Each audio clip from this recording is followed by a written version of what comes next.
Hello everyone, in today's video we are going to talk about what is EIA and why you must know about it. Well, the Ministry of Environment, Forest and Climate Change issued a draft notification EIA 2020 and this has been put up for public review and opinion. The deadline for this is 11th of August 2020. If it gets approved, it will replace its 2006 version. Similar to the National Education Policy, EIA is also going to impact our lives. So in today's video, we will understand what EIA is and what are the changes that are being proposed in the draft EIA 2020 and how it is going to impact us. Let's get started immediately. EIA stands for Environment Impact Assessment. As the name suggests, it evaluates or examines the impact of any project on environment.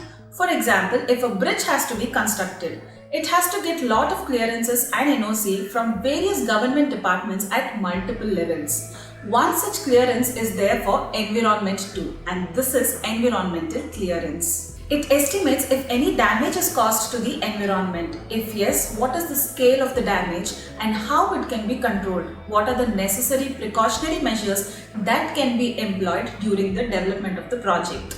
When I say environment, it's not just the nature alone, that is water, soil or air. It also includes the biological factors such as the flora, fauna and the ecosystem, and also the social factors such as the human health and welfare. If you look at the history of EIA in India, it was first started in the year 1994. The government has made the environmental clearance mandatory for the developmental projects in the year 1994 under the Environment Protection Act 1986. Now after 1994, it was in the year 2006 when the first draft was issued, which replaced its 1994 version. Now in the 2006 EIA, many of the processes were decentralized. That means all the projects were divided into two categories, Category A and Category B. Category A projects are the projects that get appraised at the national level, and Category B projects are the projects that get appraised at the state level. After 2006, it is in the current year 2020 when the second draft of EIA has been issued by the Ministry of Environment and Forests. Now this has been put up for public review and opinion where, as I've already said, the deadline for this is August 11th, 2020. There are definitely some areas of concern, but before we discuss those issues, you must remember that the primary objective of EIA is to strike a balance between the economic growth and the environment. Economic growth is important and so are our natural resources like water, air, soil, minerals and forest cover is equally important. It is the job of the policymakers and politicians to keep the public, the industrialists and the environmentalists happy. Let us now see what are the changes that are being proposed in the EIA 2020 draft and decide for ourselves whom this particular draft is favoring and whether it is a good move or not. The first one is the discretionary power of government to decide a project as strategic.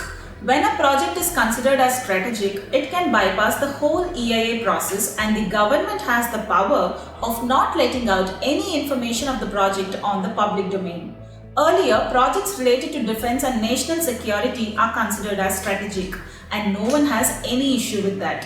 But as per the new draft, government gets to decide which project is strategic. Suppose if that project violates the norms, then who is going to report to the government? Projects up to 1,50,000 square meter do not need detailed scrutiny by expert committee nor do they need EIA studies or public consultation.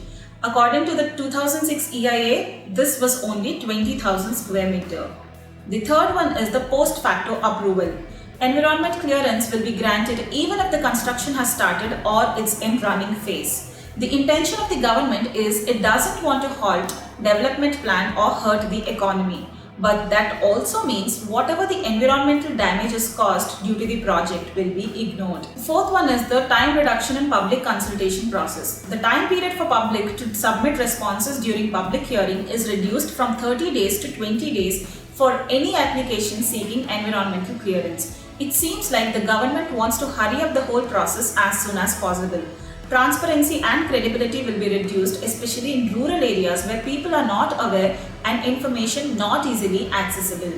Now, if I have to keep the concern for environment aside, all these processes or changes have been introduced by government to speed up the clearance processes for various developmental projects. Obviously, this will result in rapid industrialization, which will create lot of jobs and bring lot of investments.